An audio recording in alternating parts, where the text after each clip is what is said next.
qué es lo que está bien y qué es lo que está mal. Eso es el pecado original. El pecado moral que tenemos nosotros para intentar decidir qué está bien y qué está mal. Y hoy por hoy vivimos, en ese sentido, en un relativismo moral.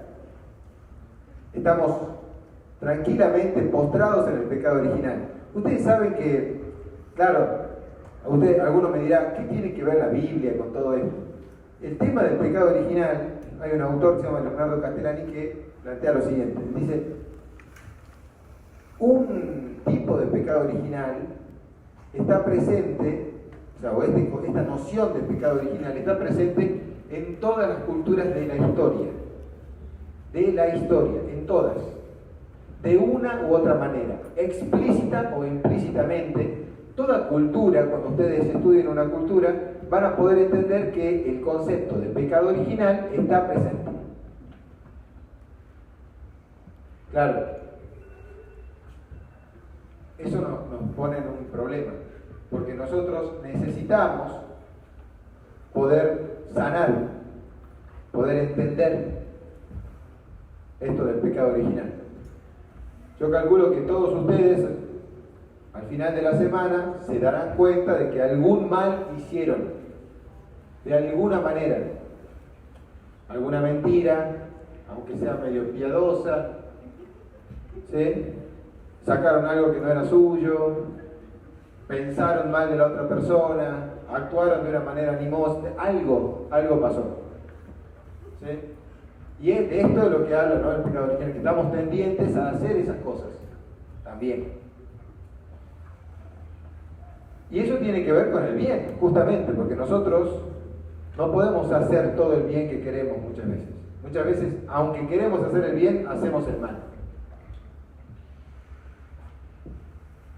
Les hablo de todo esto porque muchas veces, y sobre todo cuando estamos estudiando carreras duras, como yo las he estudiado, contador, y ustedes hacen medicina, ingeniería, arquitectura, nos perdemos alguna parte de la realidad. ¿Qué es esa parte de la realidad de la cual nos perdemos? Y muchas veces criticamos como si no existiera. Es la parte que va más allá de lo físico, de lo que se puede poner en un tubo de ensayo, de lo que se puede medir en libros contables. Esa parte de la realidad se nos escapa cuando nosotros estamos en carreras duras. Porque las carreras duras son carreras técnicas. Y no le interesa qué es el alma, qué es la libertad, qué es el amor. No le sirve, o pareciera ser que no nos sirve. Hoy vamos a ver por qué sí nos sirve. La ética es una rama de la filosofía que está ligada, como toda la filosofía, muy fuertemente a lo que es la metafísica. Y la metafísica significa metafísica, más allá de lo físico. Más allá de lo físico. Nosotros tenemos que entender que la metafísica que nosotros tenemos, y que todos ustedes viven en una metafísica, eso vamos a entender hoy. Todos vivimos en una metafísica. ¿Qué significa vivir en una metafísica? ¿Qué quiero decirles con esto? Que todos ustedes tienen una cosmovisión del universo, de Dios. Algunos piensan que el universo conspira a mi favor, que las fuerzas se alinean. Algunos creen en Dios. Pero todos tenemos, o algunos son ateos y no creen en Dios, pero todos tenemos una cosmovisión de cómo está elaborado el mundo y de cuál es el fundamento. No podemos no tenerla. Incluso aquellos más escépticos la tienen. Y descansan en otro lugar, descansan en la ciencia o descansan en ellos mismos, que es justamente el pecado original de la soberbia, de querer decidir todo por uno mismo, de reemplazar aquello que es absoluto por la propia persona. hoy tenemos un desafío importante de involucrarnos un poco con la metafísica para llegar a la ética. Si nosotros tenemos una metafísica que descansa como fundamento último en el hombre, pensemos esto: ustedes van a decidir qué está bien y qué está mal, ¿sí?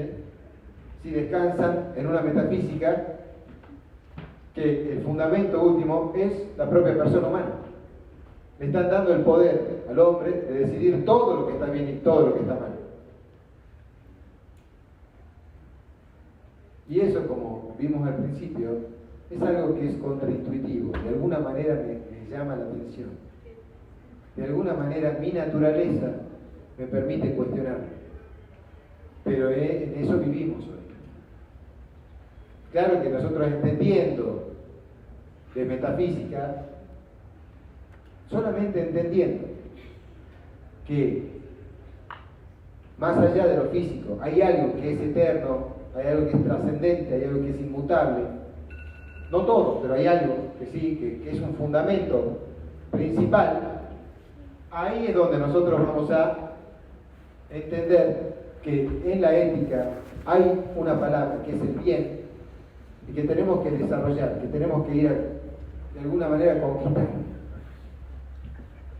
que tenemos que entender.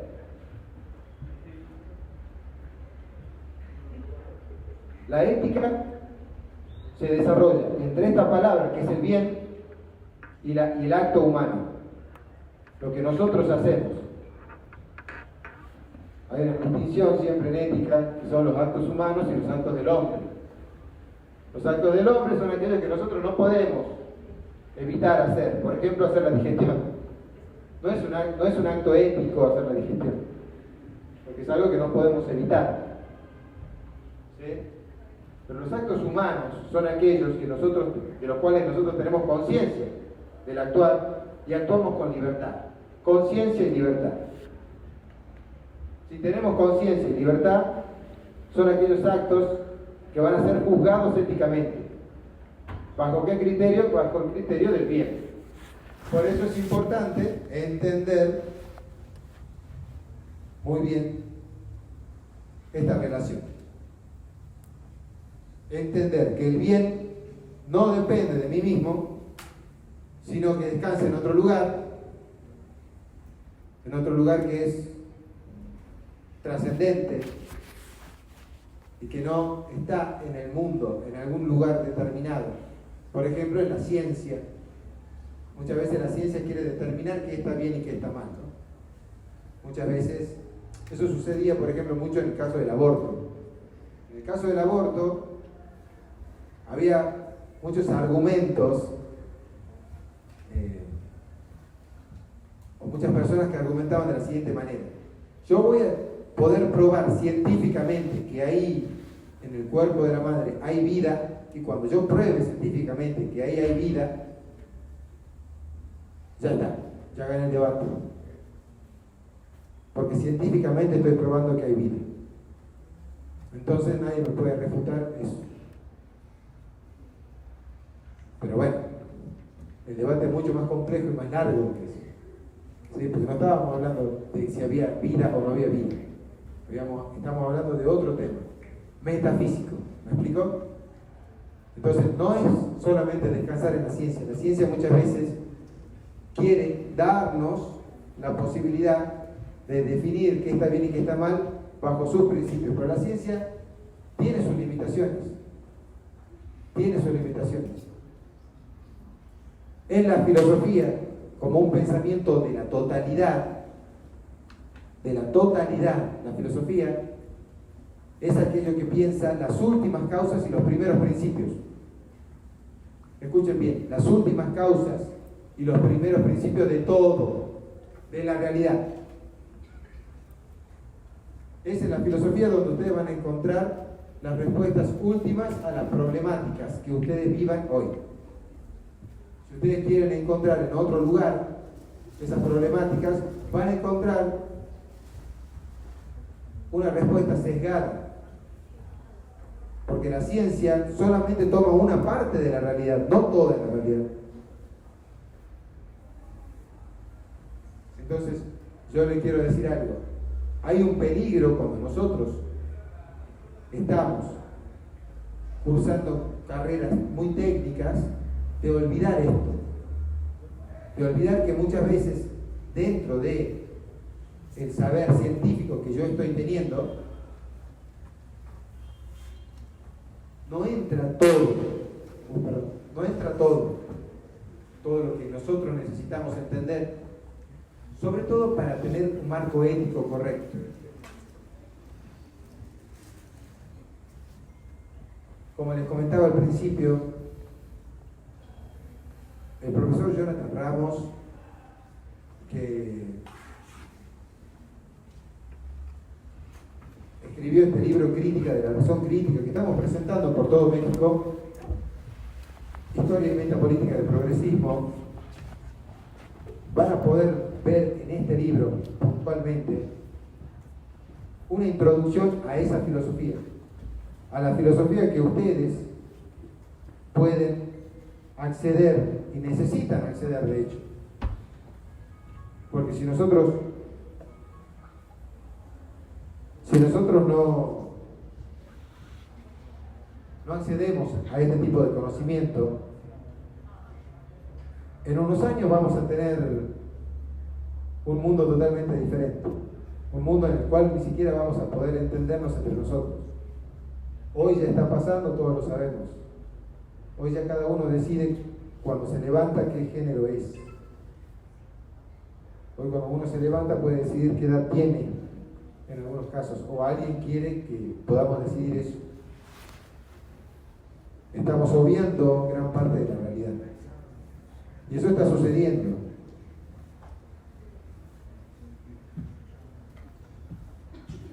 Estamos creando mucho odio. Nosotros venimos a predicar otra cosa, venimos a mostrarles otro aspecto de la realidad. En este libro ustedes van a tener una introducción al progresismo, pero sobre todo una introducción a la filosofía. Jonathan se toma el trabajo de explicar acá más de 20 autores directamente y más de 50 autores indirectamente tienen explicados, tienen tratados en todo el libro. Entonces, y se va por toda la filosofía, por toda la historia de la filosofía, incluso antes del tipo de filosofía común que ustedes van a estudiar, que pueden estudiar en cualquier universidad. Bueno, Jonathan se toma ese trabajo. Y en particular, bueno, a mí me permitió hacer el prólogo, y Agustín Laje es otro que ha prologado este libro, que tuvimos el honor de prologarlo. Y quiero decirles que no hay muchos libros como este en una estantería de una librería. Y bueno, los invito a que ustedes tengan la posibilidad de conocer a Jonathan y el pensamiento de Jonathan, pero sobre todo ahora lo van a escuchar y van a entender por qué digo lo que digo. Van a escuchar una generosidad en dar todo su conocimiento y con una capacidad de síntesis excepcional. Así que bueno, yo les agradezco por haberme escuchado. Ahora los dejo con el profesor Jonathan Ramos y espero que tengan una excelente jornada. Muchas gracias.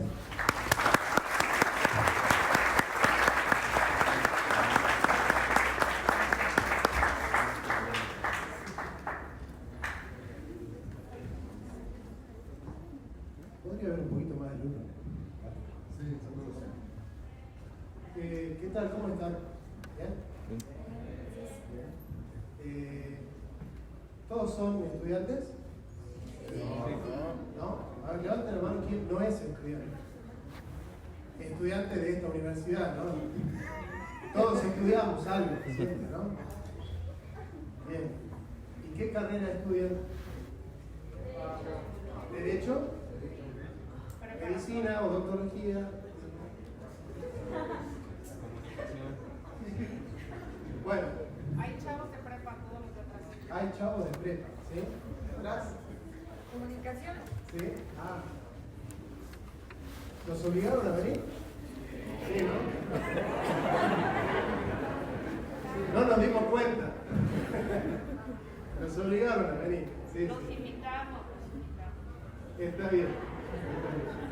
Un punto extra. Miren, si no se siente la pasión por la filosofía, muy probablemente la filosofía termine siendo algo aburrido. Porque si ustedes hacen algo sin pasión, no van a poder apasionar a los demás. Si ustedes no hacen algo con ardor, no van a hacer arder de pasión a los demás. Entonces, muy probablemente ustedes estén pensando y diciendo, ¿qué tengo que hacer yo? Ya perdí la noción del día, no sé qué día es hoy, lunes, martes. Martes. Nosotros estamos en una gira por todo México y ya perdés la noción del día, no perdés la noción de la hora por el tema de la luz, pero perdés la noción del día. Bueno, ¿qué tengo que hacer yo un martes a la mañana escuchando dos pavotes de la Argentina hablar del tema que a nadie le importa? Más o menos, yo sé lo que están pensando, además yo sé lo que están sintiendo. Por eso es que están todo el tiempo con el celular, viendo a ver si el novio les mandó un WhatsApp o algo. Claro, ¿no? Yo sé lo que sienten, porque yo era como ustedes. En realidad yo era un muchacho que estaba todo el tiempo pensando, y todo el tiempo es todo el tiempo, en cosas muy superficiales y muy banales. Porque claramente para nosotros, digo, para los seres humanos que somos más o menos normales, lo importante es estar bien con la novia, tener plata, tener un poco de éxito en la vida, tener un trabajo que nos haga sentir cómodos y comprar lo que necesitamos y no tener que ahorrar muchos meses para darnos un gustito. Queremos tener un trabajo que nos respalde, queremos tener cierto prestigio, al menos no andar por la calle y que la gente nos señale como diciendo cruzante de vereda porque esa persona no sirve. Entonces, teniendo un poquito de plata, un poquito de reputación y un poquito de mujeres detrás de nosotros, y es como que ya está la cosa. Ya está resuelta la cosa de para qué venimos nosotros al mundo, ¿no? Pero la filosofía nos instala ante el desafío de pensar que esas cosas están en la superficie de otro tipo de realidades que son un poquito más profundas de la vida humana y que a nosotros nos impactan cuando suceden cuestiones trágicas. Porque yo sé que ahora están charlando entre ustedes a ver si Martincito vino o no vino a la universidad y esas cosas. Pero ciertamente, cuando la vida impacta en un sentido profundo, nosotros dejamos de preguntarnos por Martincito o por Lucianita y comenzamos a hacernos preguntas de verdad. ¿Por qué? Porque se murió tu hermana de cáncer, o porque tu papá tuvo un accidente y falleció, o porque pasó una tragedia, hay una enfermedad, o porque tu familia perdió el trabajo y cayeron en la pobreza. Y de repente ya no te alcanza para comprar lo que compran todos tus amigos. Y ya no te alcanza WhatsApp para calmar la tristeza de saber que perdiste a un familiar, o a un ser querido, o a un amigo. Entonces la vida te golpea y estás obligado a pensar en temas profundos. ¿Qué hay después de la muerte? ¿Para qué estamos en este mundo? ¿Por qué este mundo es tan injusto? ¿Por qué el hombre es un ser violento? ¿Somos seres libres? ¿Podemos escoger nuestras conductas o estamos determinados? Esas son las preguntas de la filosofía que claramente no están hechas para cualquiera, ¿sí? La mayoría de los seres humanos están hechos para no hacerse esas preguntas, porque esas preguntas son incómodas. Chicas, ¿tienen permiso? Los que no quieren escuchar, tienen permiso para salir afuera, no hay problema. Entonces, yo les pido a los que los trajeron, a los chicos que no quieren estar, que les dejen permiso para salir afuera y puedan charlar tranquilos, ¿sí? Entonces, cuando nosotros tenemos en la vida una situación que un filósofo alemán llamado Karl Jasper llama situaciones límites de la vida, situaciones límites de la vida, la salud, la pérdida de un trabajo, La cantidad de gente en Estados Unidos que de 1929, con la caída de la bolsa, se ha suicidado por perder un trabajo. Porque para ellos el trabajo es una situación límite. Entonces, cuando nosotros tenemos esas situaciones límites, nos enfrentamos ante la responsabilidad de hacer filosofía y hacernos preguntas fundamentales de la existencia. Bueno, el tema de la moral puede ser abordado superficialmente o puede ser abordado de una manera profunda y filosófica. Una manera superficial de abordar los temas es decir, mire, lo que pasa es que nosotros somos cristianos y la Biblia dice que hay que portarse así y hay que hacer esto y evitar aquello. Y como nosotros somos cristianos, obren el bien porque Jesús dice. Esa es la manera superficial de enfrentar la cuestión de la moral. La manera profunda es hacernos cargo de que la responsabilidad de ser personas felices y fuertes está en nosotros mismos. Y Aristóteles tiene dos maneras de ser abordado. Como aquel que nos dice lo que tenemos que hacer para ser buenitos, o aquel que nos da las reglas suficientes como para tener poder y ser felices. Y por de pronto yo sé que uno puede pensar y decir, ¿por qué yo quiero tener poder? ¿Qué tiene que ver la ética con el poder?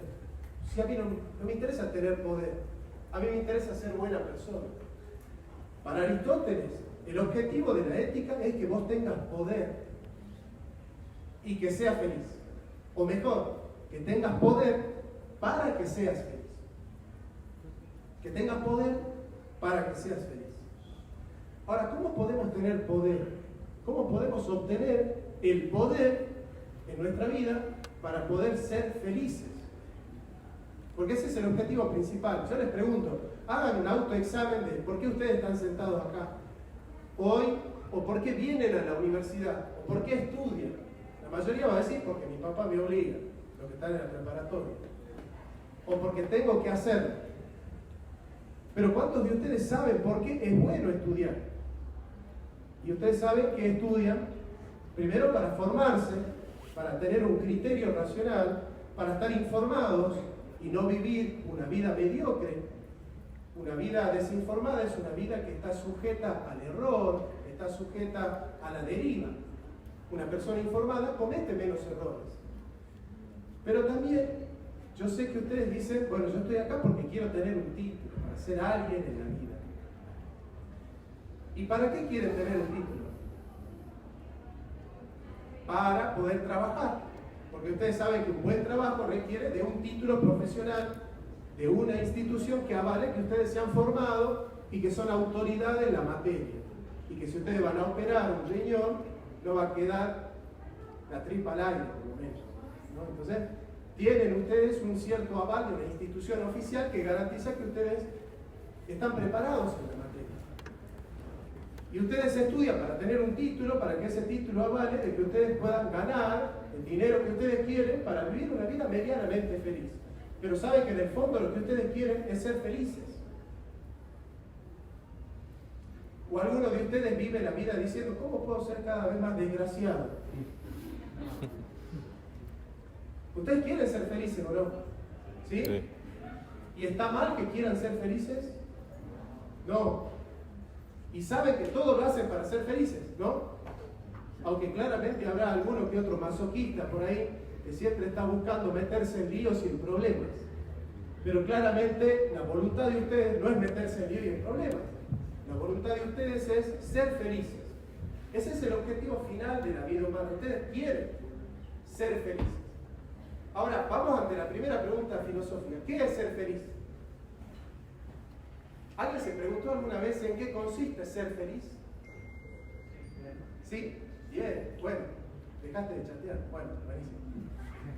¿Y en qué consiste ser feliz? Estar bien con uno mismo. Ah, mirá. La primera, y dio la respuesta aristotélica, claro. Ser feliz es estar bien con uno mismo. Y es así.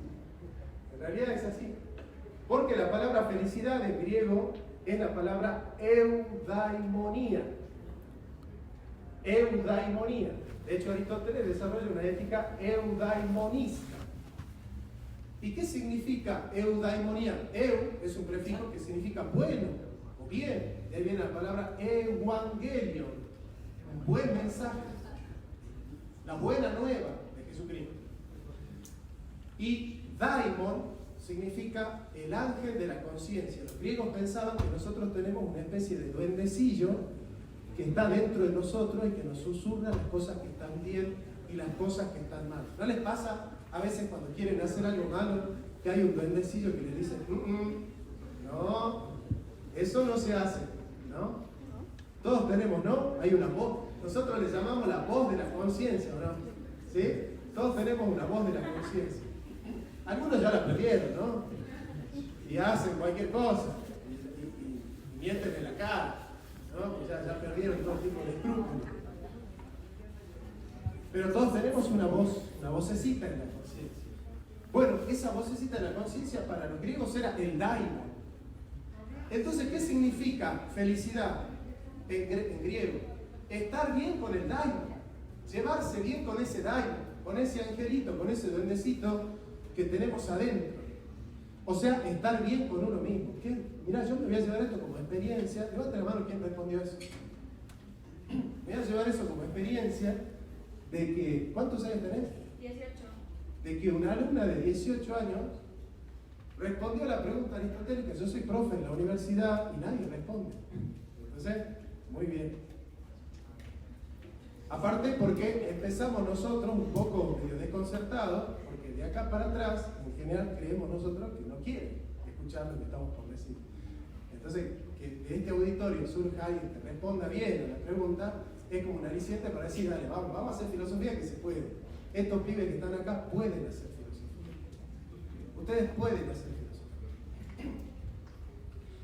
¿Qué significa que ustedes pueden hacer filosofía? Que ustedes se pueden preguntar cuestiones fundamentales de la existencia humana sin vivir una vida mediocre donde se levantan, desayunan, van al colegio o van a trabajar, van a esos lugares donde cortan y chocan, porque son esos lugares donde hay mucha gente y tenés que poner el codo así para no cortar y chocar con el codo del otro, se toman un digestivo para que no les haga mal, van, el tráfico es horrible, llegan tarde a su casa y se prenden el televisor, o en general ustedes ya no prenden el televisor, ustedes ya son la generación que no prende el televisor, que lo que hace es, se ponen a ver Netflix, chatean en WhatsApp, consultan Facebook, Instagram, Twitter, TikTok y toda la mar en coche, ¿no?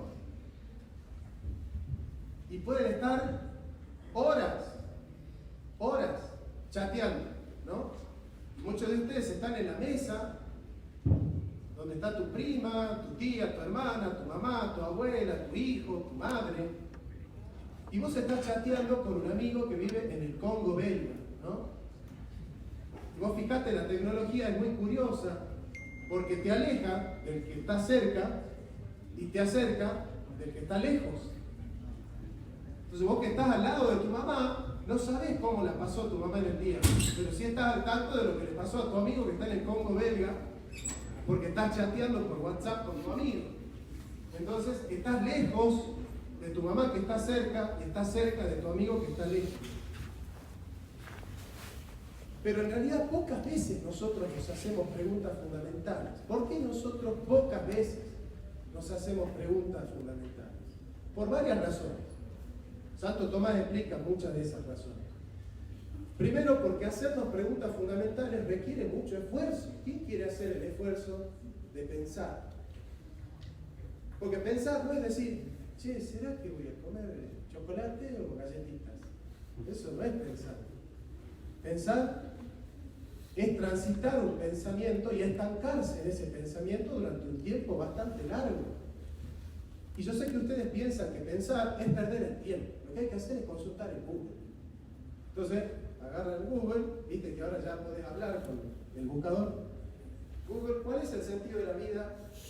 El sentido de la vida es tener trabajo. Google. Y vos decís, listo, ya está. ¿Para qué voy a pensar el sentido de la vida si Google ya existe, me responde todas las preguntas? Ya no tengo que pensar. Somos una generación que está excusada y exonerada de pensar. No necesitamos pensar. No nos tenemos que hacer preguntas fundamentales. Otra razón por la cual nosotros no nos hacemos preguntas fundamentales, porque requiere mucho esfuerzo, porque requiere mucha preparación. Para hacer preguntas serias, tenemos que tener una formación seria. En general, cuando uno no está formado, las primeras preguntas que se hacen quizás no son tan interesantes. Uno se va preparando para hacer buenas preguntas. Sí. También porque duele. Iba a ir por ahí también. Iba a ir por ahí porque cuando nosotros nos empezamos a hacer preguntas fundamentales, comenzamos a enfrentarnos con cuestiones que son bastante incómodas de la vida humana. Porque nosotros en general vivimos una vida tranquilitos, pensando que está todo resuelto, y en general uno de los fundamentos de la vida humana es la tragedia y la comedia que estructura el pensamiento de la filosofía. Nosotros podemos tener una vida cómica o una vida trágica. Eso lo explica muy bien la filosofía griega. En la cultura griega tiene dos tipos de literatura. La literatura cómica, donde se hace una obra de teatro donde el final es feliz, pero es absurdo. El final feliz y absurdo es comedia. Un final triste y doloroso es tragedia, ¿no? Pero sin embargo, hay algo que los griegos dicen: nosotros no podemos solucionar. Hay una plataforma en la vida que nosotros no podemos solucionar. Y aprender a enfrentarnos con esas tragedias nos hace hombres verdaderamente felices. Hay dos tipos de felicidad para los griegos. Una felicidad auténtica, que es la de la mayoría de ustedes, que es la felicidad de aquel que no se hace las preguntas fundamentales y que parece que es feliz. Y ustedes van a ver y van a decir: ah, ¿qué él es feliz? ¿Por qué? Y porque se la pasa riendo todo el día, no se angustia nunca, nunca se desespera, nunca se hace problemas por nada, no se hace preguntas fundamentales, está todo el día pensando en cosas superficiales, y en la novela, y qué se va a poner el fin de semana para salir a bailar. Vieron que una de las charlas de las chicas es: chicas, ¿salimos todas con taco o con zapatillas? Porque no puede salir una con taco y la otra con zapatillas, porque es un desastre. Entonces ya el miércoles comienzan a hablar de qué se van a poner el fin de semana, ¿no? Y pueden estar horas charlando sobre eso. Y parecen felices. Y yo sé que vos lo mirás al que está al lado y decís: él parece una persona feliz. Parece que es una persona feliz. Pero los que tenemos formación filosófica y empezamos a escarbar en ese tipo de vidas, nos damos cuenta que en el fondo de ese tipo de vida hay vacío, hay soledad, hay angustia y hay una pérdida de sentido. Y es por eso que muchos de los jóvenes, al menos en Argentina pasa eso, se terminan suicidando, porque no descubrieron un sentido profundo en la vida. Y piensan que el sentido profundo de la vida es que te ame Martincito. Y claro, Martincito te deja y vos pensás que la vida se terminó, porque para vos la vida era Martincito o Juanita. Y claramente ese tipo de vida parece feliz. Pero vienen los filósofos griegos y te dicen: no, quédate tranquilo, que si vos empezás a escarbar, en el fondo en esa vida no hay felicidad. Hay una pantalla, hay una ilusión, hay una vanidad de gente que se autoengaña a sí misma y que piensan que tienen una vida interesante y en general están diseñados en fábrica. ¿Por qué están diseñados en fábrica? Y porque más o menos les gusta lo mismo, más o menos escuchan lo mismo, más o menos piensan lo mismo, más o menos buscan lo mismo, más o menos hacen lo mismo. Entonces, cuando ustedes tienen a 100 personas que más o menos piensan, sienten, hacen, dicen y buscan lo mismo, es en realidad que esas 100 personas no están pensando y no se están tomando en serio la individualidad de cada uno de nosotros. Y parecen felices porque están dentro de una manada donde, como todos están confundidos y todos están entretenidos, todos están tranquilos, porque no hay uno que viva la vida distinta y que los desafíe y les diga: no, la felicidad de ustedes es inauténtica, la felicidad de ustedes es una pantalla, es una felicidad de cartón. ¿Y cómo tenemos una felicidad de cartón? ¿Conocen la palabra naif? ¿No? Agarren su celular, todos agarren su celular. Y pongan en Google la palabra naif, pero no la pongan en todo, sino en imágenes. Y vean qué clase de imágenes aparecen cuando ustedes escriben la palabra naif. Vamos, háganlo todos, a ver. ¿Qué clase de imágenes aparecen cuando ustedes ponen la palabra naif en Google?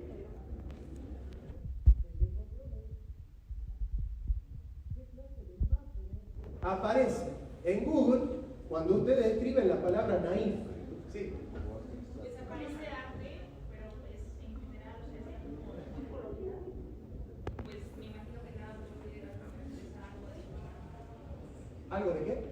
De su vida, o sea, como algo alegre. Sí, pero hay otras cosas que grafican la palabra naif. ¿Encontraron? ¿Qué imágenes aparecen? Yo veo como surrealismo. Bueno, pero ¿qué imágenes aparecen? Díganme, hay imágenes ahí? ¿Qué imágenes aparecen? Casas. Globitos, ositos, arcoíris, ¿no? ¿Sí? ¿Qué más? Árboles, ositos de peluche, los globitos, ¿no? ¿Sí? Y no conocen gente que está todo el tiempo compartiendo esos globitos y esas frasecitas así como quiero que seas eternamente feliz, que tu vida sea maravillosa, declara en tu vida cosas positivas, ¿no?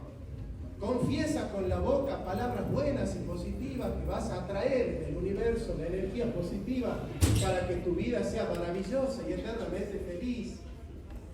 Esa actitud de pensar que las cosas van a funcionar bien por el simple hecho de decirlas o por el simple hecho de compartir una imagen en WhatsApp, vos te vas a convertir en una persona tierna, porque la palabra naif significa la ternura absurda del ignorante. La ternura absurda del ignorante. Que sea una manera de ser tierno, ¿no? La ternura absurda del ignorante. Esa manera de ser feliz, de compartir la florcita, el arcoíris, el osito panda, nos hace creer que estamos ante una persona profunda, tierna y feliz, ¿no? Y todos decimos, mi amiga es re tierna porque comparte ositos, ¿no? No se miren entre ustedes, no se le echan, no se están mirando entre ustedes. Pero siento que ese tipo de felicidad, si ustedes empiezan a escarbar en esa persona, uno de los trabajos de la filosofía es escarbar, es quitar la coraza para que aparezcan la realidad profunda. Sí, salud. Y la verdad es que no hay una auténtica felicidad. Entonces, hay otro que es una persona para mí un poco más interesante que ese naif, que esa felicidad absurda del ignorante, que es el pesimista. Y muchos de ustedes son pesimistas, ¿no?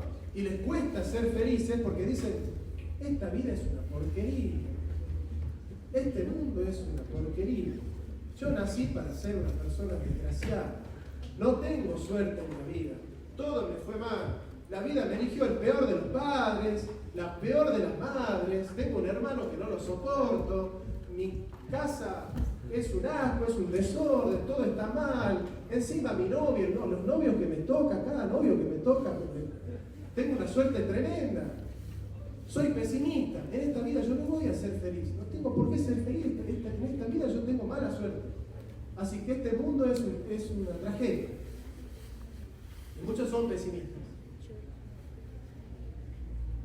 Ahora, el pesimista tiene algo que le falta al naif, por lo menos se da cuenta de que en este mundo hay problemas y que los problemas son serios.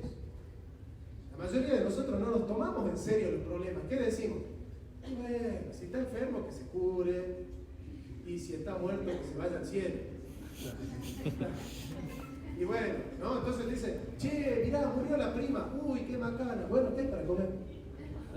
¿no? Es como que nos cuesta realmente instalarnos en un sentimiento trágico de la vida y decir, che, la verdad que la muerte y la enfermedad y la pobreza y la desigualdad y la discriminación y el dolor y la angustia y la desesperación y el sinsentido son un problema para nosotros y son un problema serio. Decimos, no, todo se pasa, ¿no? Todo se pasa. Y si, bueno, se soluciona yendo a comprar al shopping. Pero ¿qué es lo que tiene entonces el pesimista que le falta al naif? Tiene un poquito más de inteligencia. En general el pesimista siempre es un poquito más inteligente que el naif. Pero ¿qué es lo que tiene el naif que le falta al pesimista? A ver si se dan cuenta. ¿Qué es lo que tiene el naif que le falta al pesimista? Felicidad. Ganas de encontrarle sentido. Ay. Le echa porras, se dice acá, ¿no? Le echa porras, le echa ganas, le pone ganas. Son unas ganas medio falsas porque en realidad el naif se miente, el naif se engaña de que es feliz. Ustedes no crean que esa persona es feliz por compartir la mariposita. Esa no es la felicidad, esa no es ternura. Esa es la vana ilusión de la ignorancia. Pero ¿qué es lo que le falta al pesimista? Optimismo en la voluntad. No quiere que las cosas vayan bien. El pesimista renunció a querer que las cosas vayan bien. ¿Es inteligente el pesimista? Sí, pero esa inteligencia no le sirve para contagiarle las ganas de que vaya bien en la vida. No quiere que le vaya bien. En cambio, el naif tiene el optimismo de la voluntad, pero no tiene densidad en la razón. Es una persona un tanto ignorante, o básica, o superficial. Y cree que decretando cosas buenas para su vida, el universo se va a armonizar, entonces ella va a tener todo lo que quiere, decretándolo, declarándolo positivamente. La energía del universo se va a armonizar cuando yo lo declaro. Martincito va a volver, Martincito va a volver. Martincito ya está con la cuarta, ¿no? Bueno, ahora, nosotros tenemos frente a estas dos opciones, el optimista de la razón, el optimista de la voluntad, que es el naif, y el pesimista de la razón, que es el pesimista, ¿no? El pesimista entonces es inteligente, pero tiene un vicio en la voluntad, no quiere que le vaya bien. No quiere que le vaya bien. En cambio el naif tiene un vicio en la razón. Quiere que las cosas vayan bien, pero no las entiende, no se da cuenta que la vida es un poquito más profunda que el osito de peluche de Taiwán. Sí. No sé si es que no quiera o no crea que le puede ir bien y por lo tanto ya no lo intenta. ¿Hablas del pesimista? Sí. Claro, pero en el fondo, créase o no, el pesimista es pesimista porque ya no quiere que vaya bien. Renunció a la posibilidad de que le va a ir bien. Él aceptó que no le va a ir bien. Ya renunció, dijo, yo en esta vida voy a sufrir. ¿Les pasó alguna vez a ustedes eso? De que ante una tragedia dijeron, no, yo nací para sufrir. Realmente yo, después del cuarto novio que me fue mal, dije, ya, la verdad que no. Esto no es para mí, el amor no es para mí, el trabajo no es para mí, la universidad. Después de la cuarta materia que desaprobaste, viste que siempre hay un profesor que te hace la vida imposible, ¿no? Nosotros llamamos al profesor el colador. Después de la cuarta materia que desaprobaste, dijiste, no, ¿verdad? La universidad no es para mí, esta carrera no es para mí, o el amor no es para mí, o la familia no es para mí, o el trabajo no es para mí porque me quedo dormido, ¿no? Claro, entonces vos decís, la verdad que renuncio a la posibilidad de tener una familia como Dios manda y ser feliz, renuncio.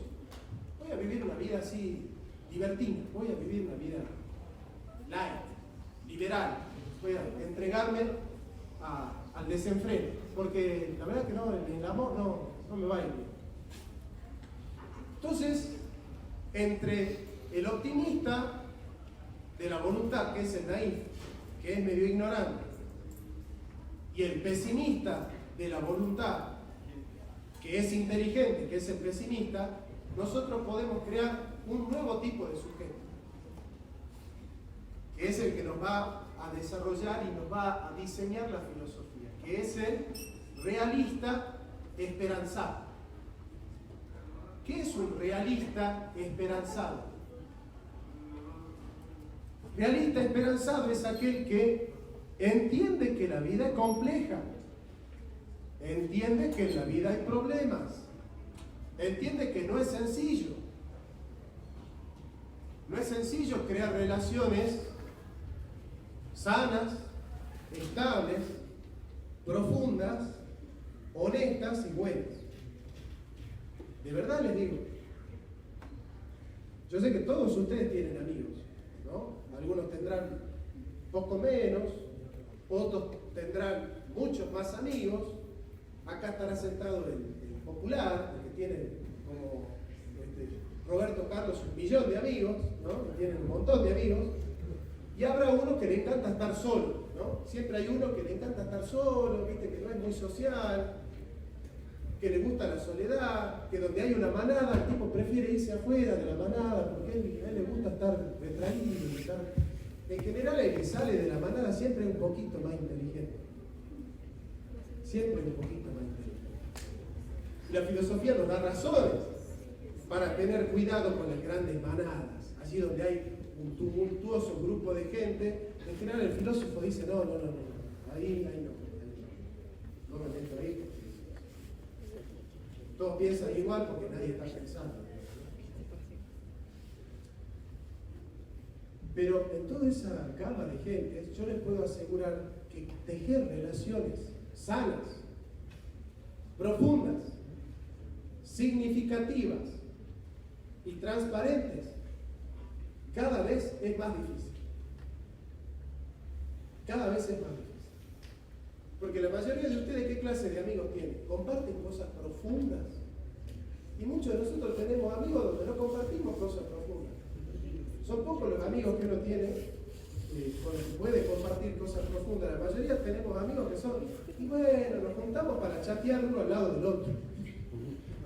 ¿No? Entonces somos amigos porque yo me siento al lado de ella para que yo chateo con mi novia y ella chatea con el suyo y bueno, por eso somos amigos. Es difícil construir relaciones estables, profundas, honestas y buenas relaciones. Es muy difícil. Relaciones de amistad, relaciones de noviazgo, relaciones de trabajo que sean sinceras y sanas. Es muy difícil. Entonces, ¿en qué consiste el poder que nos da la filosofía? De ser realistas, de poder enfrentarnos con la realidad, de saber que es muy difícil y sin embargo esa realidad no nos avasalla, no nos abruma, sino que por el contrario nos pone ante el desafío de seguir teniendo esperanza frente a eso. Por ejemplo, la esperanza de que te vaya mal en el matrimonio y decir, yo sigo creyendo en el amor. Sigo creyendo en el amor. Una persona que después de un fracaso en la pareja, un fracaso matrimonial, me dice a mí, yo sé amar, puedo amar, creo en el amor, sigo creyendo en el amor. Esa es una persona que es realista, pero es esperanzada, tiene esperanza. Creer en la verdad, creer que nosotros todavía nos podemos decir la verdad y creer que en la verdad nosotros podemos construir una sociedad más transparente, no ligada a la mentira, ¿sí? Creer en la verdad, creer que nosotros podemos conocerla la verdad, creer que nosotros podemos tolerarla la verdad, creer que nosotros podemos predicarla la verdad y creer que nosotros podemos vivir en la verdad. Eso nos hace personas más transparentes, porque podemos mirar a la cara a los demás sabiendo que al menos no nos estamos mintiendo a nosotros mismos, que no nos estamos engañando a nosotros mismos, que no estamos vendiéndole un buzón a la gente cuando nosotros nos presentamos de una determinada manera. ¿Sí? Siempre hay una canción hay un cantante español,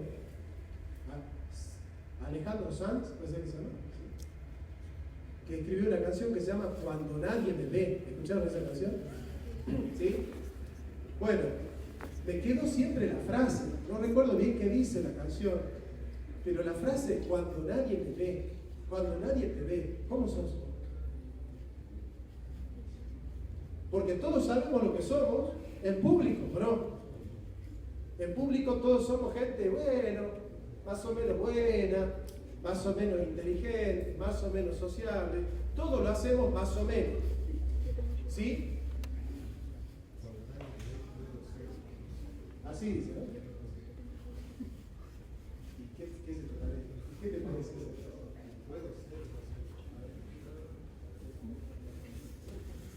Dice la frase de esa canción, cuando nadie me ve, puedo ser o no ser. Podemos elegir qué queremos ser en lo más íntimo de nosotros. Que eso es un gran desafío de lo que está hablando Jonathan. Puedo elegir de alguna manera cómo quiero transitar mi vida, bajo qué paradigma me gustaría transitar mi vida.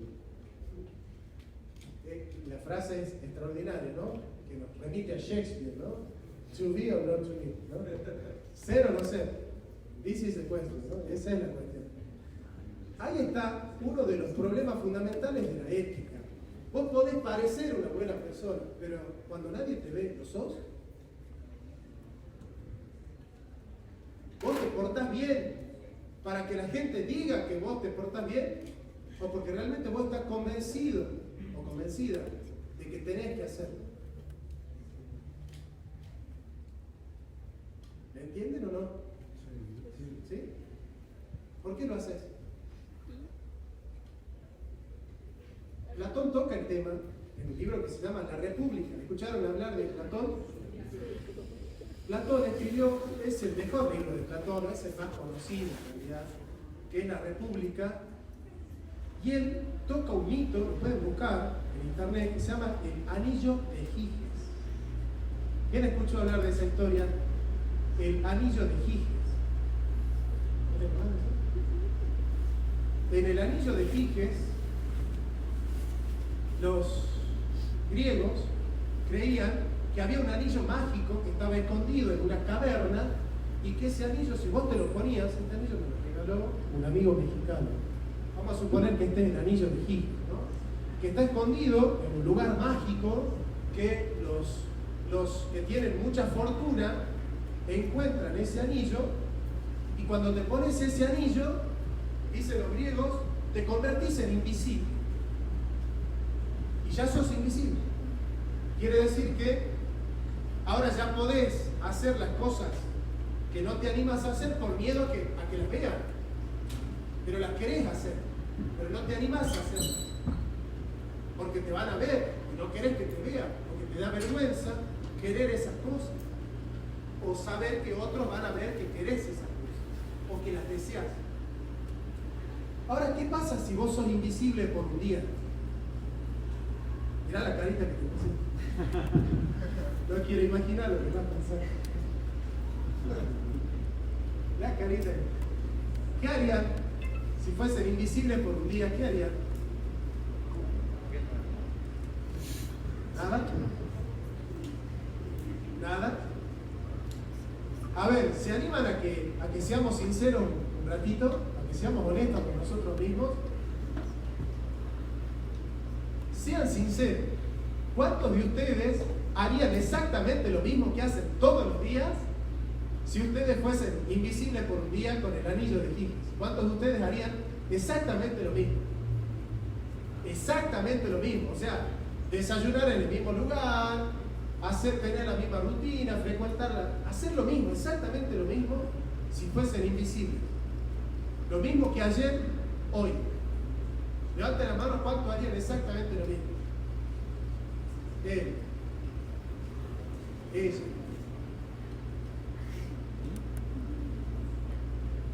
¿Y la mayoría de nosotros haríamos cosas diferentes? Yo sí.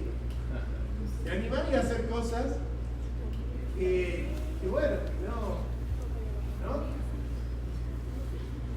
Qué sé yo, todos tenemos cosas diferentes que haríamos. Pero haríamos cosas diferentes si fuésemos invisibles.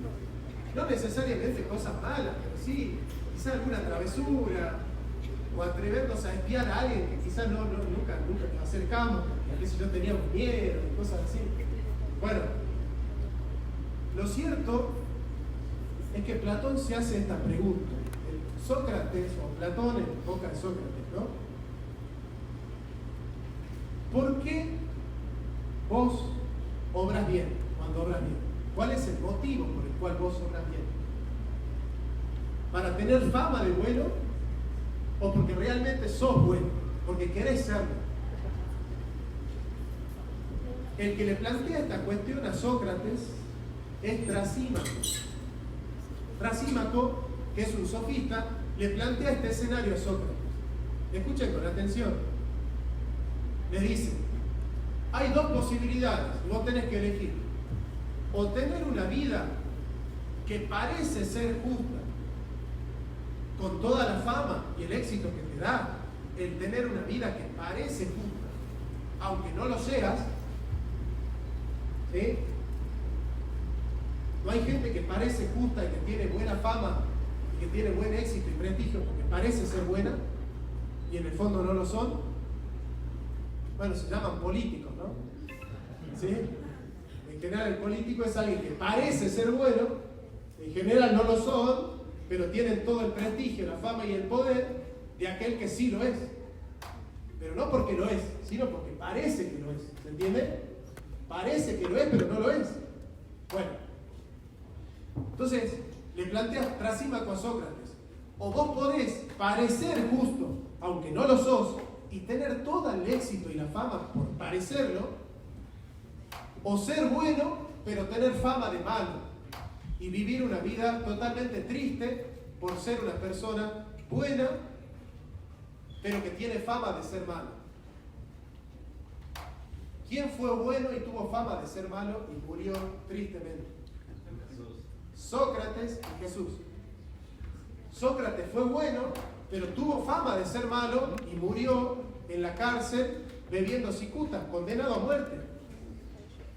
Y Jesús fue bueno, pero tuvo fama de ser malo y murió condenado por su propio pueblo judío.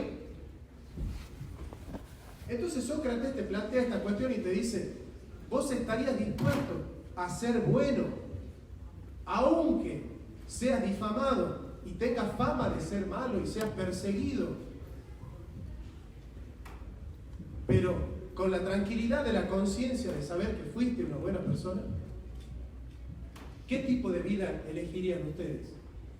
¿La vida de aquel que parece bueno y tiene toda la fortuna en la vida a través de una bondad ficticia y de una felicidad de cartón? ¿O aquel que se atreve a vivir una vida diciendo: no, yo no quiero parecer justo, quiero serlo verdaderamente? Y enfrentarme a todo lo que puede vivir una persona injusta, porque nosotros tenemos en Argentina un autor, un cantante de tangos, que ya murió, que se llama Discepolo. ¿Escucharon hablar de él? Creo que no, Discepolo. Él es el autor de un gran tango que se llama Cambalache, que dice: todo es igual, nada es mejor, lo mismo un burro que un gran profesor. Escuchen, ¿no? Cambalache. Pero hay un tango que se llama Que Bachaché. ¿Lo pueden buscar y pasármelo? Así les leo la letra. Que Bachaché, así se llama, de Discepolo. Búsquenlo si quieren, ¿no? Que Bachaché se llama, ¿no? Es una mujer que le reclama al tipo, que es un idealista, que está pensando todo el tiempo en la moral, y le dice: métete la moral en no sé dónde. Dame de comer, yo quiero puchero, dame puchero. Tragate la decencia, yo quiero que me des plata, mucha plata. Eso le dice la mujer al marido, ¿sí? Les leo la letra, dice: pianta de aquí, no vuelvas en tu vida, me tenés bien requete amurada, es decir, me tenés podrida. No puedo más pasarla sin comida, ni oírte así decir tanta pavada. Es decir, deja de hacer filosofía y dame plata, papá. Te has convertido en un hippie, yo quiero que me des plata. ¿Qué es eso? De dar cursito de filosofía, de hablar de Platón. Dame la camioneta 4x4. Ya saben por qué te digo. No te das cuenta que sos un engrupido. Te crees que al mundo lo vas a arreglar vos. Si aquí ni Dios rescata a los perdidos, ¿qué querés vos? Haz el favor. Lo que hace falta es empacar mucha moneda, vender el alma, rifar el corazón, tirar la poca decencia que te queda, plata, mucha plata. Yo quiero vivir. Así es posible que morfes, ¿se entiende la palabra morfes? Comas, ¿no? Así es posible que comas, que morfes todos los días, tengas amigos, minas, casa, nombre y lo que quieras vos. El verdadero amor se ahogó en la sopa. La panza es reina y el dinero es Dios. Pero no ves gilito embanderado, ¿no? Gil significa tonto en Argentina, sos un gil, ¿no? Discépolo dice a los que somos grandes, o bueno, a los que son más grandes que nosotros, cuando vivieron una vida sin cumplir sus sueños, Discépolo dice: cuando miro hacia atrás, las cosas en las que creí me cachan 10. ¿Qué gil? Me cachan 10 significa qué estúpido que fui, las cosas en las que creí.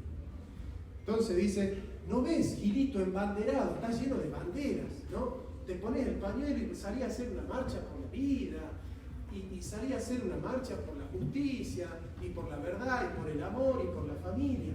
Sos un gilito embanderado, sos un estúpido que se pone pañuelo, y que cree en ideales, y que tiene valores, y que los predica.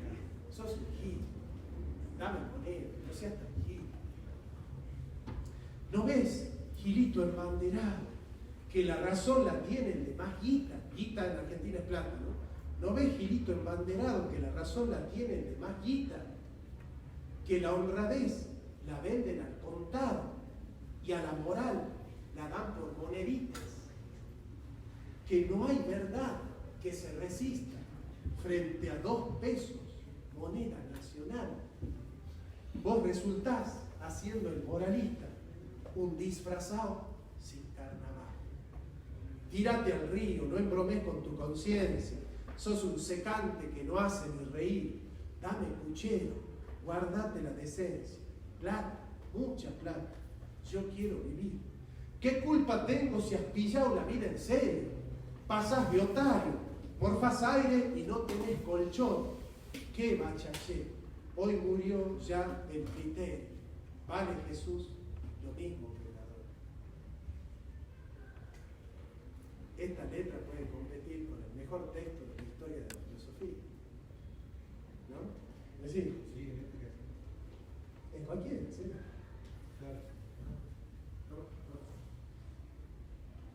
Claramente el autor trata temas muy profundos, pero vos fíjate cómo en una letra uno puede recoger incluso hasta aspectos religiosos. ¿Sí? Una denuncia que hace la mitad de la gente que leyó acá la Biblia, lo vas a ver, al Dios dinero, ¿sí? El peligro del Dios dinero, digamos que básicamente ronda esa letra sobre el tema, ¿no? Y es muy interesante cómo sin tocar directamente un aspecto religioso te está poniendo de relieve el mismo aspecto. Bueno, este es un desafío, ¿no? ¿Estás dispuesto a hacer ese gilito embanderado? ¿Estás dispuesto a ser una persona profunda a costa de no tener la vida que muchos esperan que tengas? Porque aquellos que decidieron tener una vida profunda tienen que enfrentar el costo de tener una vida profunda. El que tiene una vida profunda no va a ser aplaudido por la gran masa de borregos que están ahí afuera teniendo la vida mediocre del naif o del pesimista. El realista esperanzado es alguien que se toma la vida en serio, que sabe que es difícil, pero quiere que se pueda. Hay una canción de Diego Torres que se llama Color Esperanza y dice: saber que se puede querer que se pueda, ¿no? Yo diría, me cambiaría para el realista esperanzado, saber que es difícil, pero querer que se pueda, ¿no? Saber que es difícil, querer que se pueda. Ese es el realista esperanzado. Y ser realista esperanzado es que nosotros nos damos cuenta que este mundo se está yendo al tacho. Se están yendo al tacho las relaciones. La hagamos más simple. Levante la mano, ¿cuántos de ustedes están de novios, en pareja? ¿Le son fieles a las 5? ¿Le son fieles a las 5, no? Sí, ¿quién lo viste? Sí. No, pues. ¿Y cuántos de ustedes ponen la mano en el fuego de que su pareja es fiel? En el fuego, ¿no? A ver. La bajó. Cuando dije la segunda vez, dijo. Es así, yo pensé. En el fuego, ¿no? Capaz que me estufa, pero en el fuego, ¿no? Che, ¿levantaste vos? No.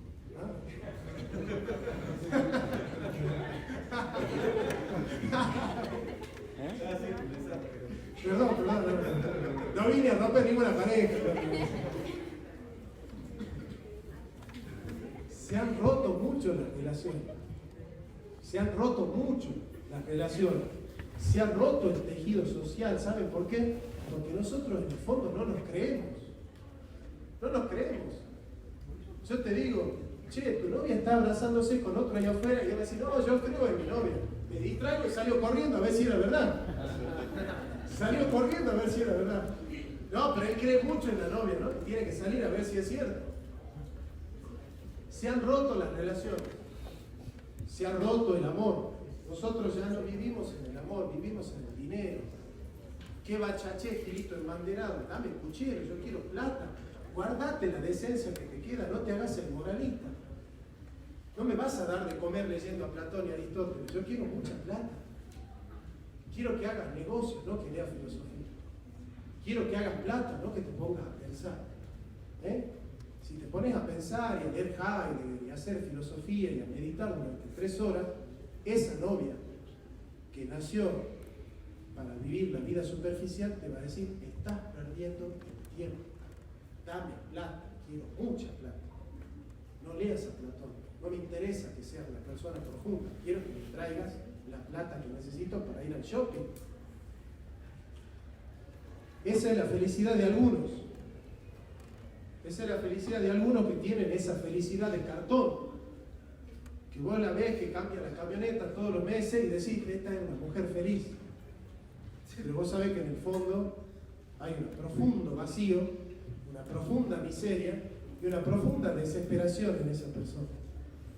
Porque lo único que nos colma de felicidad a nosotros es el bien de relaciones profundas, estables, duraderas y verdaderas, y buenas y justas, y conocer la verdad. Y una persona que encuentra la verdad, que ama la verdad, que conoce la verdad y que ama al ser humano, que lo cuida y que establece relaciones profundas, estables y buenas con la gente, es una persona mucho más feliz. Y vos te das cuenta que cuando querés pasar de una mujer a otra, y de otra a otra, y de otra a otra, y de otra a otra, no sos un hombre íntegro y no sos feliz. Y te das cuenta que te sentís vacío pasando de cama en cama. Te das cuenta que eso no te hace feliz. Que te hace mucho más feliz estar en una pareja estable, sólida, fuerte, donde se miran a la cara y sienten cada uno que se aman el uno al otro. Y donde podés amar completamente a una mujer y no medianamente a 14. ¿Sí? Porque ningún hombre que pasa de cama en cama puede amar seriamente a una mujer. No puede amar seriamente a una mujer el que pasa de cama en cama. Entonces la ética tiene que ver con este desafío que tenemos todos.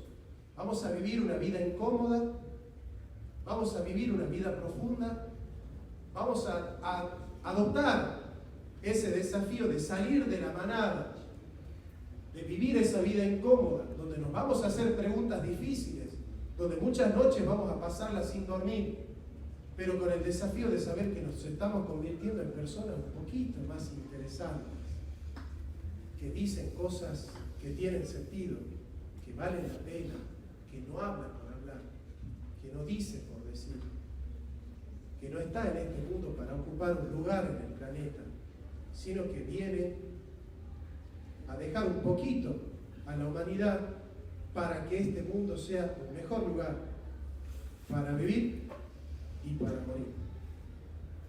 Gracias, y ahora viene el momento de las preguntas, así que lo que quieran preguntar pueden hacerlo.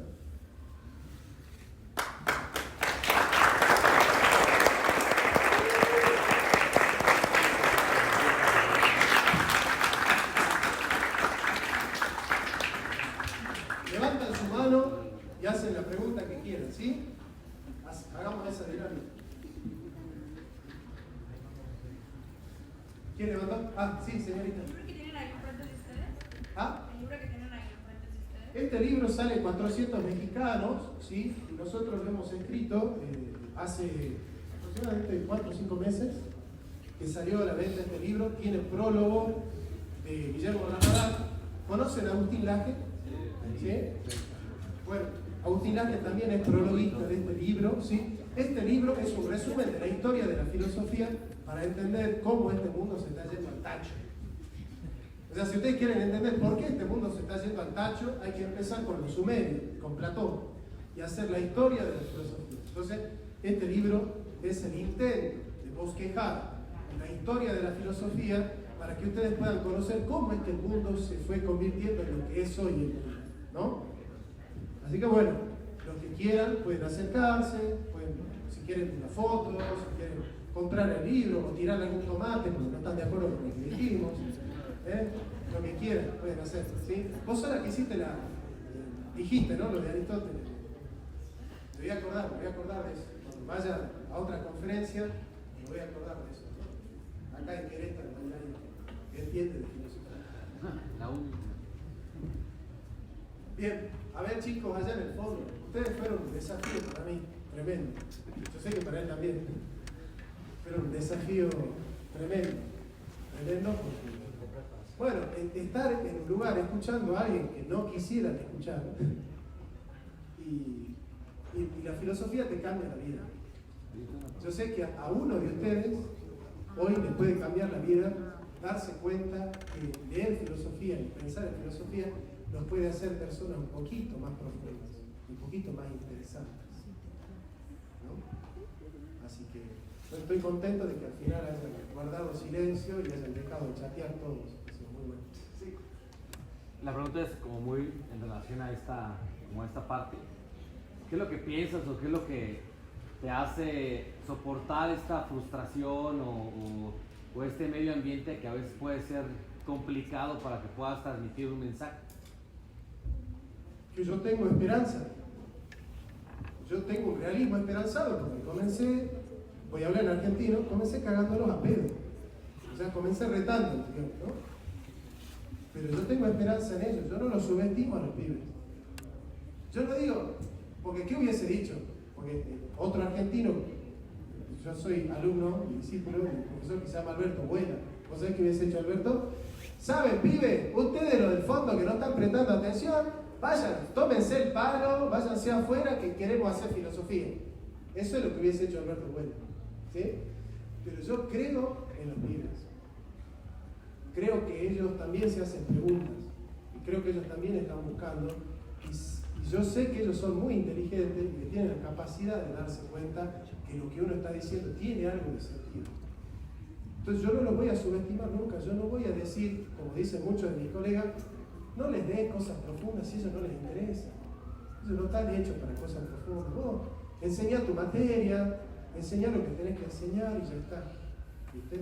Yo necesito todo el tiempo tirar la carnada y decir, muchachos, vamos a crecer un poquito más, vamos a ser personas más profundas, personas más interesantes, porque eso es lo que a nosotros nos salva. Nos salva de la vida mediocre y de la vida superficial, donde ahí está la felicidad de cartón, porque en el fondo es angustia y desesperación. Sí. Ese libro trata sobre cómo el mundo se fue a... ¿Dónde dijiste? Al tacho. Al tacho. ¿Y para cuándo el libro sobre cómo sacarlo de ahí? Y la Bueno. otra es, si solo trajiste esos libros o hay más. Mirá, yo traje solo estos libros. Entonces aparto uno. Dale, dale, no hay problema. Yo tengo esperanzas, ¿sí? Pero mi esperanza no es de este mundo. Es decir, le voy a contar una anécdota, ya te doy. Yo tengo un profesor de metafísica que es traductor de Heidegger al español. Es uno de los mejores filósofos de Hispanoamérica que se llama Germán Jiménez. Y él nos contó la historia de la estatua de Nabucodonosor. ¿Conocen el libro de Daniel, en el Antiguo Testamento, cuenta la historia de la estatua de Nabucodonosor, donde Nabucodonosor sueña una estatua que tiene cabeza de bronce, cuerpo de oro, piernas de hierro y barro cocido. Cada parte de la estatua son reinos de la antigüedad. El reino persa, el egipcio, el hitita, el babilonio, el griego y el romano. Y él sueña que hay una roca que cae sobre esa estatua y la rompe en 1000 pedazos. Esa roca es Jesucristo. Y esa estatua son todos los reinos de este mundo. Entonces yo les puedo asegurar que ustedes pueden confiar en AMLO, pueden confiar en López Obrador, pueden confiar en el que ustedes quieran. Y yo les puedo asegurar que van a terminar defraudados. Si ustedes ponen su fe y toda su confianza en algo de este mundo, yo les puedo asegurar que van a terminar defraudados. La única manera de que ustedes puedan tener una fe y una esperanza sólida es confiar en una persona que nunca miente, que nunca traiciona, que nunca nos defrauda y que nunca nos desilusiona. Y esa persona no habita en este mundo. Se darán cuenta de quién estoy hablando. Esa es la única persona que a nosotros nos puede llenar el corazón y nos puede hacer sentir una fe y una esperanza sólida. Y si esa persona pierde interés e importancia en nuestra vida, caemos en esa desesperación y en la desesperanza. Entonces, si yo quiero transmitir esperanza, tengo que hablar de él. Pero este no es un libro de teología. Es por eso que en este libro no está la terapia, está el diagnóstico del problema. ¿Sí? Bien. Sigue. Y justamente lo que hablaba Jonathan es también aprender a vivir con aquel que me va a defraudar, con aquel que me va a traicionar, y aprender a ser buena gente a pesar del mundo y en el mundo, porque yo también voy a formar parte de esas personas que van a traicionar y van a defraudar. Entonces, aprender a vivir tanto de un lado como del otro es todo un desafío, porque por ahí nosotros vamos a poner la confianza, como lo hace Jonathan, con una fe tremenda que me consta, para que nos ayude de alguna manera a transitar las relaciones humanas de las cuales nosotros vamos a formar parte de acá hasta que nos mueramos. Sí. Hola. Bueno, gracias por la charla, fue muy interesante. Primero, pues felicitarte, yo también soy filósofa. Y es muy lindo pues escuchar a alguien que viene de otro país, como con estos temas que a veces pues uno se siente que están olvidados en la cultura, ¿no? Y que sin embargo son pues tan humanos, y ver que siguen como moviendo a las personas es bastante lindo. Mi pregunta es, ¿cómo haces tú para tener templanza o paciencia? Digo, se te ve que tienes una forma de abordar, se ve que tienes formación, también como para no desesperar tal vez, pero ¿cómo haces para lidiar entre esta actitud muy radical, tal vez de movimientos, ¿no?, que todo el mundo conoce, pero también tal vez alejándote de ellos y diciendo, bueno, no va por ahí, tal vez no van en las ideologías y de todo esto, pero tampoco hay que negar que sigue habiendo problemas, ¿no? Problemas políticos, problemas económicos, problemas laborales, ¿no?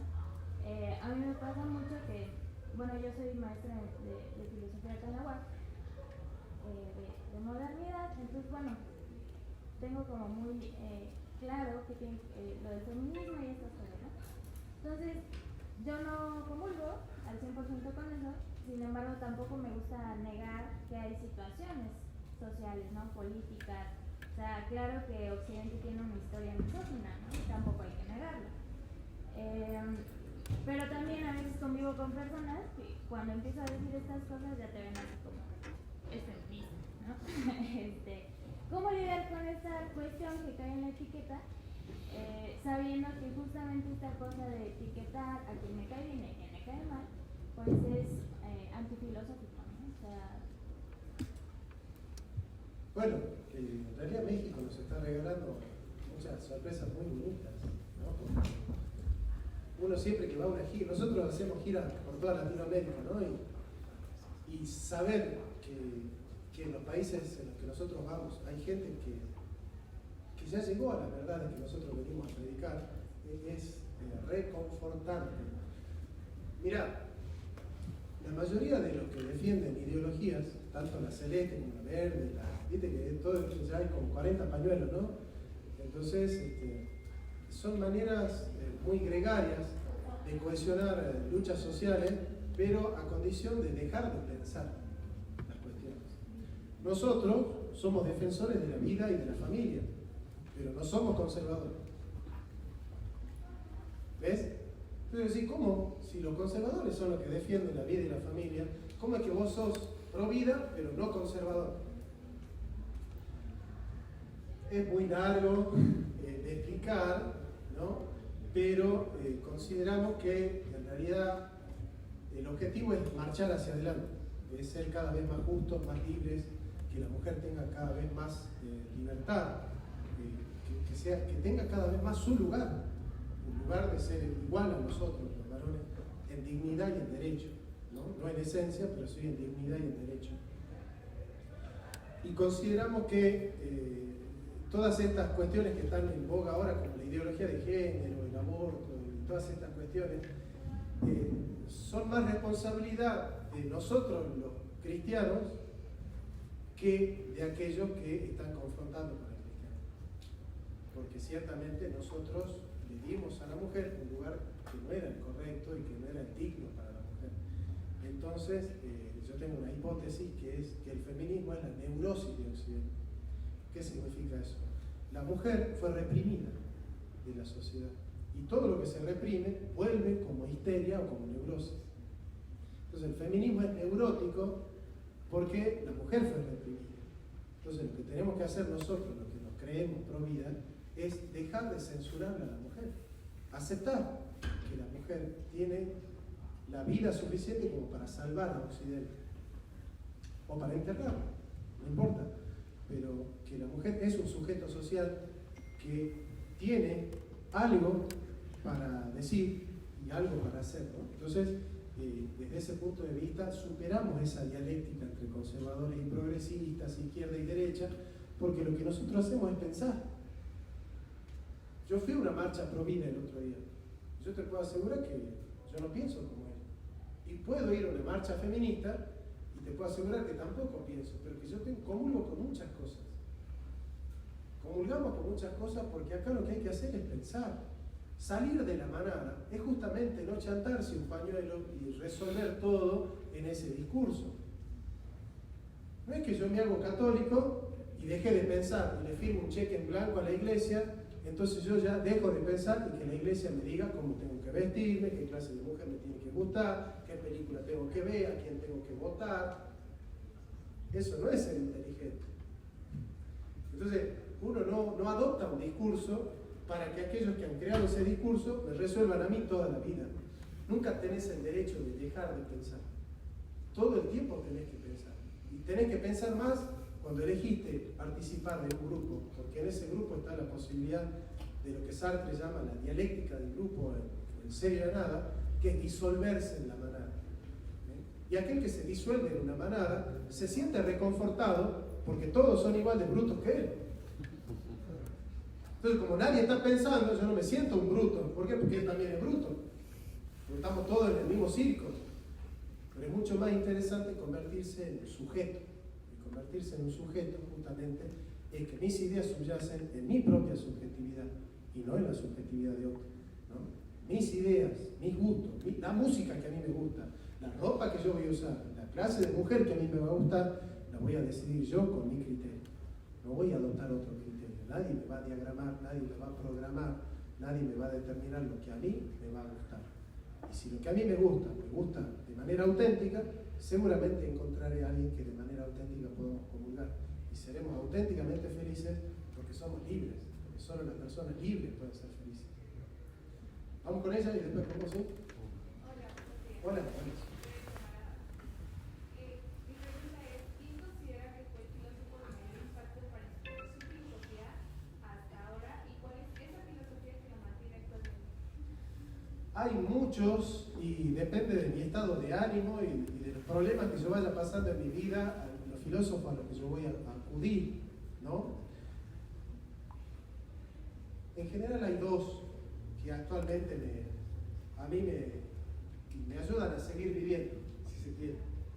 Nietzsche, por un lado, y Sócrates. Son como mi inspiración. Sócrates y Nietzsche. No. Mi pregunta va más hacia el lenguaje, porque nosotros pensamos mediante las palabras, pero las palabras hoy en día están siendo reducidas a un significado que a veces ni significado es, nada más es algo sentimental, y que George Orwell lo plasmaba en sus libros y en su ensayo sobre la dialéctica y el idioma inglés. ¿Cómo podemos hacer nosotros para, porque vivimos en esta sociedad y hay veces que ese pensar se va reduciendo por la misma razón de que se reducen las palabras? ¿Qué podemos hacer nosotros contra esa manipulación del lenguaje? Bueno, yo soy profesor de filosofía del lenguaje en la universidad, entonces para mí el tema de la crisis de la palabra es todo un tema, ¿no? Yo voy un poco con Heidegger y con Pitágoras. Heidegger dice, necesitamos más cuidado de la palabra y menos literatura, más cuidado del pensar y menos metafísica. En la carta sobre el humanismo, ¿no? Al final Heidegger termina, ¿no?, diciendo eso. Cuidar la palabra es entender que la palabra se ha devaluado y que nosotros ya no nos creemos. No nos creemos. Es más, ustedes no me creen a mí. Están usando lo que yo digo como inspiración para sentir cosas que los ayuden a ustedes a pensar por ustedes mismos. Pero no es que me están creyendo a mí. No nos creemos. La palabra se ha devaluado. Cuando la palabra se ha devaluado, surge la oportunidad de guardar silencio. Solamente calla aquel que tiene algo para decir. Y los pitagóricos hacían un voto de silencio porque se daban cuenta que solo a partir de saber utilizar el silencio es que tiene sentido la palabra. Eclesiastés dice, hay un tiempo para falar y un tiempo para ficar calado. Hay un tiempo para hablar y hay un tiempo para estar callado, para callar. Solamente puede tener valor la palabra de alguien que sabe callar.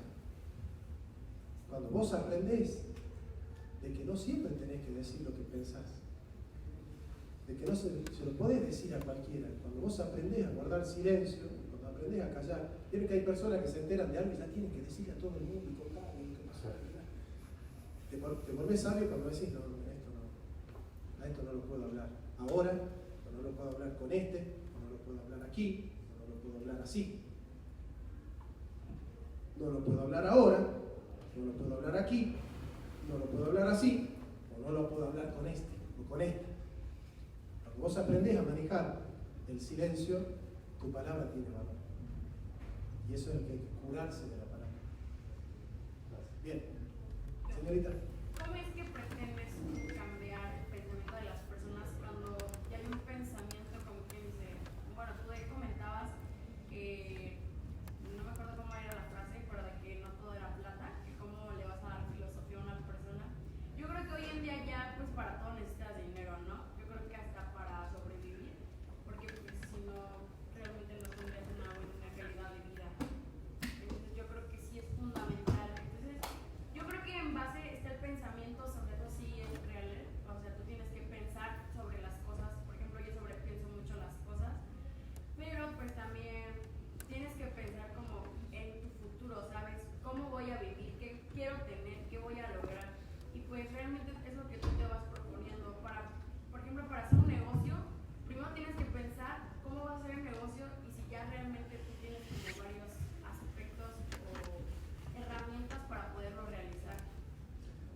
Mirá, es una falsa dicotomía esto de o hago filosofía o soy pobre, ¿no? Podés hacer filosofía y trabajar y tener dinero. El asunto es que para hacer filosofía necesitas renunciar al tiempo ocioso que usás para chatear, para hacer vanidades, para ser una persona profunda. Es decir, salvar es salvarte, y salvarte es tener una vida interior profunda. Si vos no cultivás una vida interior profunda, no vas a transmitir nada. Todas tus palabras van a ser flatus vocis, palabras en el aire. No vas a conmover si no te has conmovido. No vas a apasionar si no te has apasionado. No vas a desesperar si no te has desesperado. No vas a angustiar si no te has angustiado. Entonces siempre la pregunta es, ¿cómo está tu vida interior? Y cuando vos te convertís en una persona que ha cultivado su vida interior, la vida interior es mucho más fácil. Porque dejan de ser problemas lo que es un problema y comienza a ser un problema lo que antes no era un problema. A mí no me preocupa lo que le preocupa a la mayoría. Y puedo perder una noche de sueño preguntándome por qué hay algo y no más bien nada. Y transmitir la densidad de esa pregunta es el desafío. No creo que sea una opción dualista. Sí. ¿Qué pasa cuando las personas pierden como el sentido? O sea, yo siento que todos, bueno, no sé si todos, pero yo creo que tenemos una etapa donde, o ante ciertos problemas, nos sentimos tal vez frustrados y de cierta forma no sé, pierde el sentido. Pero por un momento se lo pierde. ¿Qué recomiendas hacer en esos casos? Es la mejor oportunidad. Cuando las cosas han perdido sentido, las crisis son las mejores oportunidades. Vos de la crisis podés salir más debilitado o más fortalecido. Salís más debilitado cuando la crisis te gobierna y cuando vos no encontrás la solución al problema. ¿Ves? Pero entender que la crisis puede implicar la posibilidad de que tu paradigma, de que tu modo de pensar la vida es incorrecto y que en vez de sostenerlo lo tenés que destruir para poder adquirir un nuevo paradigma y una nueva mirada. Esto es muy kuhniano, ¿no? de Kuhn, un filósofo epistemólogo que habla de los paradigmas, ¿no? Entonces, cuando la ciencia está en crisis, se rompe el paradigma y se crea un nuevo paradigma para enfrentar la realidad de otra manera. Las crisis son muchas veces señales de que nuestros paradigmas, de que nuestros modos de vivir, de que nuestros modos de pensar no son los correctos. Porque pensamos que la vida es el trabajo, perdemos el trabajo y sufrimos una crisis.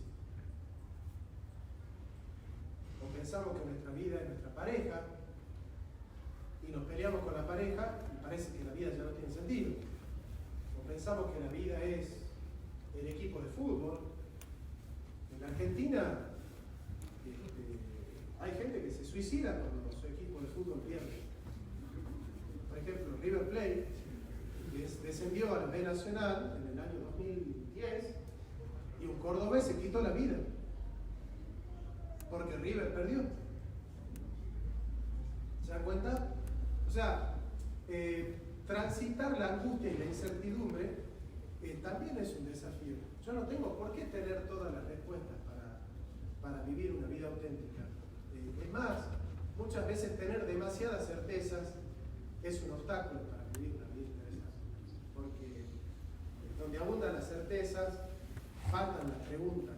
Y donde faltan las preguntas, falta la apertura. Y donde falta la apertura, falta la sensibilidad para acercarse al otro, creyendo que el otro tiene algo para vos. ¿Qué va a tener este para mí si yo ya tengo todas las respuestas? ¿No? Y ya no te convertiste en una persona interesante. Y el objetivo de la filosofía es convertirte en una persona interesante.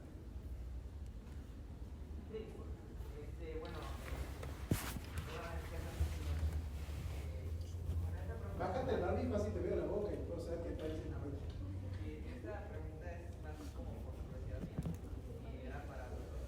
Justamente a saber si ustedes ya encontraron un sentido a su vida. Muchas gracias por su conferencia. Es un tema interesante y Bueno, wow. Qué pregunta, ¿no? No sé si uno debe preguntarle eso. Profe, ¿usted encontró el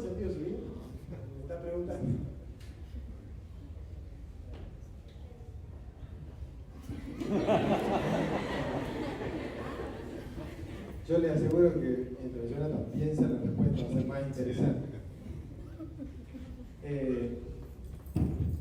Yo creo que nos tenemos que acostumbrar a la pregunta. Acostumbrar a la pregunta sobre el sentido de la vida en diferentes etapas de nuestra vida. Porque nosotros somos seres históricos. Y esta historia, esta contingencia que nos atraviesa todos los días, nunca sabemos con qué nos vamos a enfrentar en el mundo. Un día te levantás casado y el otro día te levantás divorciado. Un día te levantás con un hijo y el otro día te levantás sin ese hijo porque lo acabas de enterrar. El sentido de la vida, esa es la pregunta por el sentido, siempre va a estar latente. No es que podemos hacernos esa pregunta todos los días y angustiarnos todos los días y saber todos los días que no funciona así. No se trata de eso en la filosofía, pero se trata de tener presente, y ciertamente es una pregunta que va a subyacer en tu vida, diría Platón, el hipokeimen de tu vida, ¿no? Es la pregunta por el sentido. Y yo te diría que nos tenemos que acostumbrar a esa pregunta e ir respondiéndola a medida que va transitando uno la vida. Y en ese responder, en ese intento por responderla, vamos a encontrar dos tipos de respuestas. Cosas que son trascendentes a nosotros, que nos superan y que son inmutables y que no van a cambiar, y cosas que nos van a atravesar todo el tiempo y que van a cambiar y que van a ser de nosotros, nos van a destrozar para que nosotros nos tengamos que volver a reconstruir. Y esa es la dialéctica entre Parménides y Heráclito, dos grandes filósofos de la antigüedad. Parménides con el ser inmutable, el ser que no cambia, el ser perenne, eterno, y Heráclito con el todo fluye, con el panta rey. A partir de ahí, esa dialéctica es donde nosotros nos vamos a parar y vamos a entender que la pregunta por el sentido no es menor en nuestra vida. Y ustedes, ahora que les preocupan cosas que por ahí en 5 años van a ver que eran estupideces, hoy para hoy hay gente jóvenes que se quitan la vida por ello. Entonces, realmente hay que entender esto como el proceso, como la pregunta que nos va a perseguir de alguna manera toda nuestra vida. Y si con la filosofía nosotros hacemos que ustedes puedan no dominar la pregunta, pero sí acostumbrarse a ella y acostumbrarse a dialogar con ella, yo creo que ya dimos un gran paso. Sí, me ayudaste, ¿no? Porque ciertamente el sentido de la vida es acostumbrarse a preguntarse por el sentido de la vida, viviendo en la precariedad de que eso se convierta en una pregunta abierta, ¿no? Yo creo que las preguntas que se cierran son peligrosas. Cuando uno deja de transitarla la pregunta como pregunta y la cierra la pregunta y dice, no, el sentido de la vida es este. Bueno, ya no es ese. Cuando vos te fijás en una meta, la perdés a la meta como un camino a transitar, ¿no? Entonces hay que vivir en esa precariedad de saber que probablemente nunca sepamos del todo para qué estamos acá, pero que hay que vivir haciéndonos esa pregunta. Kant diría, son preguntas necesarias e imposibles, ¿no? Son imposibles como ciencia, como manera última de saber, pero son irrenunciables como inquietud humana.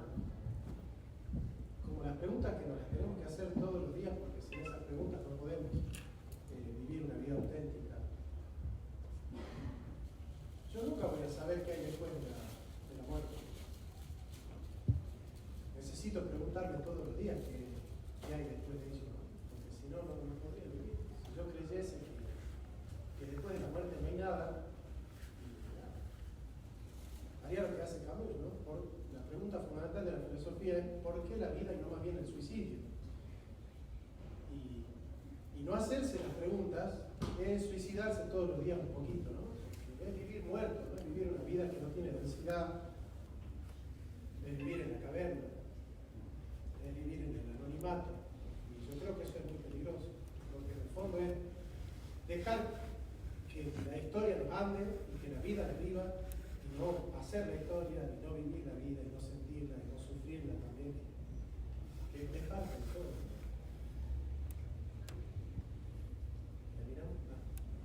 Ahorita que mencionó justamente lo de elegir, o sea, después de todo esto, que sacó el tema del suicidio, por ejemplo, o sea, de manera filosófica, aquellas personas que están buscando el sentido de su vida y no lo encuentran, o justamente, o sea, lo están pensando y no encuentran otro tipo de soluciones, que finalmente eligen el suicidio como forma de darle sentido a su misma vida, ¿no? Porque encuentran absurdo el estar viviendo cuando no tienen sentido, y para darle sentido a la vida eligen el suicidio. ¿Qué opina respecto a eso? Bueno, Albert Camus dice, solamente se suicida aquel que creyó que la vida tenía sentido. La filosofía te enseña a transitar en un mundo que quizás no tiene sentido y atreverse a vivir, a pesar de ello, en esa incertidumbre con la pregunta abierta. Eso es para el filósofo. Los demás necesitan engañarse. No, yo nací para tener plata. Yo nací para esto, para aquello, o para practicar esta religión, o para adorar a aquel Dios. Filosóficamente, esas actitudes son pueriles y precarias.